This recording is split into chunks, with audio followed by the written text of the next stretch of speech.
assembly. We'll walk through assembling the tail box. I like the way the pitch slider is set up on this bird, using the frictionless type slider. See this on like the Bobby Watts Gowie 200 tail and a couple of other types of helicopters. And it turns out to be a fairly slop-free setup. All-in-one transmission. Again, this has the white gears in the transmission, but I am going to get some of the black gears, and we'll assemble the black gears into it, and we'll go over changing that out. We'll go ahead and build a torque tube as well, and put all of this together and add it to the frame.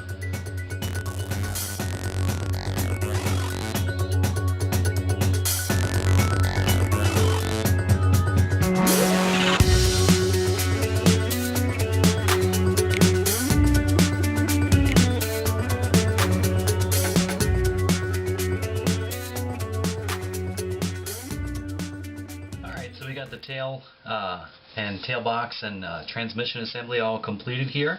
The build was actually fairly straightforward. Everything fit together again, you know, really tight, I guess, tolerances on all the items here. I really like the way the pitch slider is designed. It's one of those frictionless type designs, I guess.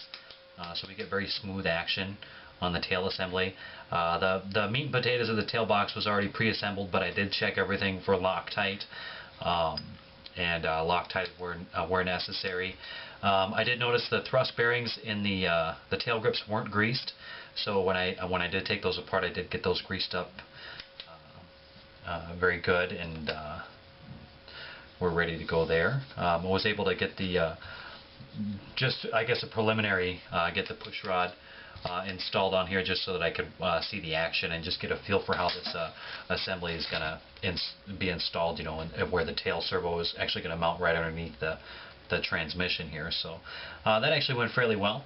But yeah, there's a very smooth action, there's little to no slop here in the front, see? And I'd say next to no slop back here in the assembly at all. As a matter of fact, there isn't any. The mesh is perfect back here, so that's great. Very nice add-on to have the pin built right into the tail box for the boom. One thing, and I didn't catch this until after I put it together, it's a good idea to put the boom into the transmission first, because this side of the boom is slotted and there's a notch that's in the transmission, so you want to make sure to line that up. That way, when you're lining up the transmission to the tail box, then you put your box on and you can rotate it so that it's level, right? But the nice thing is, since it's a one-piece unit like this, the servo doesn't have to come out. You don't have to mess with any wires. Just pop the link off. But you can take the whole tail and work on it separately. You can line everything up and then just install it all in the helicopter at once. I really like that idea, and it's built very well. So go ahead and stay tuned for the next couple of segments. We're going to actually go over electronics placement. We're going to get the electronics installed in the helicopter. I want to start by doing the servos, and then I'm going to install the B-stacks and receiver, and then last we'll probably do the speed controller and get that programmed. Alright, thanks for watching.